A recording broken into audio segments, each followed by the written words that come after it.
Knock on the door the very early hours of the morning, saying I was being arrested for the murder of Marie Foy in 2005. Retired taxi driver David Butler. 6 months I was being bailed each month. And then in June I was charged and hauled off to Walton Prison. And that was when Alice fell down a hole, I'm afraid. Everything went upside down. Whole life changed overnight. I met Mr Butler at his solicitor's office in central Liverpool. He looks older than his 66 years.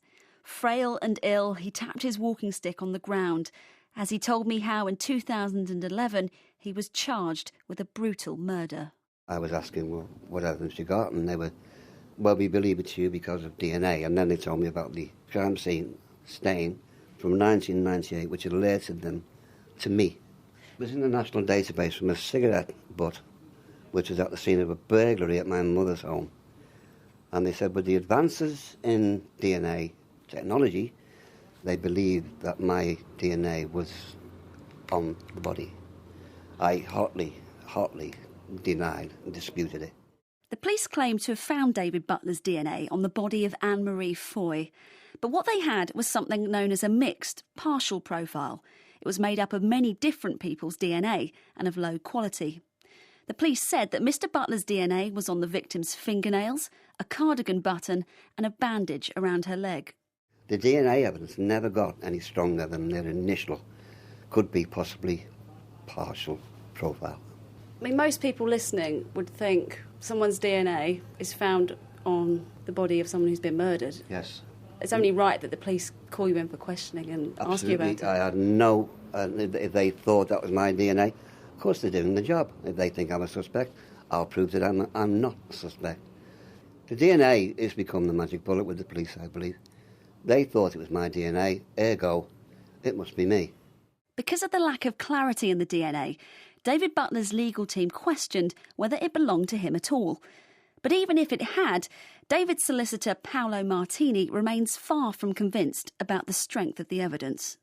The experts said we can't say it was him, but similarly we can't say it's not him. Now the problem with that is when you get into the realms of we cannot exclude, suddenly huge portions of the population of this country could not be excluded.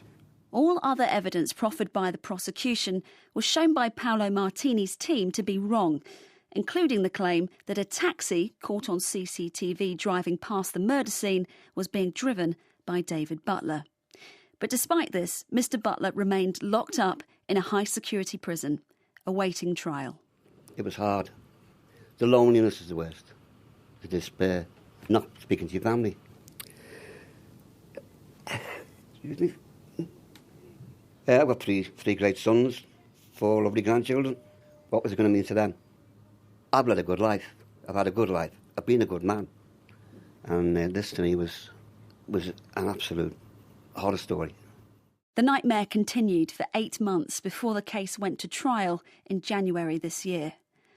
David Butler was eventually acquitted after a forensics defence expert explained the weakness of the DNA evidence and rubbished a statistical probability that he was responsible for the crime.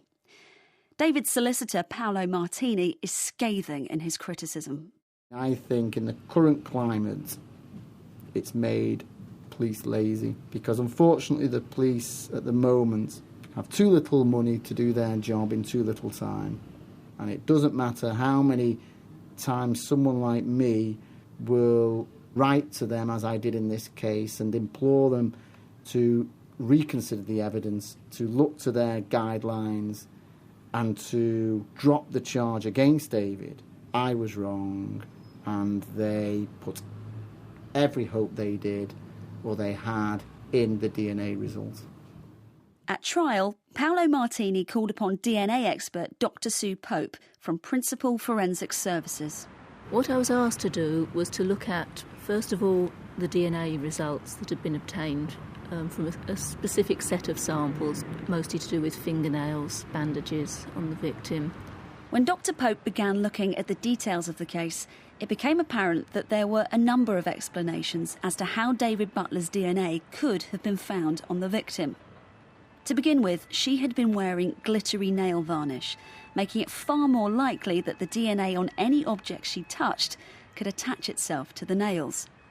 But crucially, it emerged that Mr Butler had a severe skin condition. He was even nicknamed Scaly by his fellow cabbies.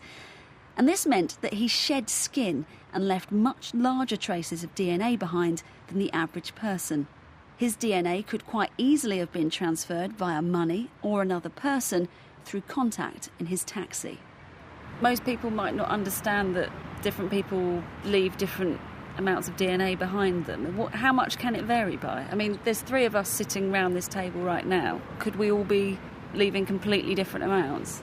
Yes, that's right, you could. And not only that, the same person might leave different amounts in different conditions. If their hands are dry or if their hands are particularly sweaty, they might leave different amounts. We asked Merseyside Police to comment on the criticisms raised about their handling of the case. They said that a forensic scientist was able to identify the DNA evidence as belonging to Mr Butler, and this, along with other evidence, satisfied the Crown Prosecution Service that there was a sufficient case to be presented to a jury. They told us that the inquiry into Marie Foy's murder remains open and the force will continue to investigate.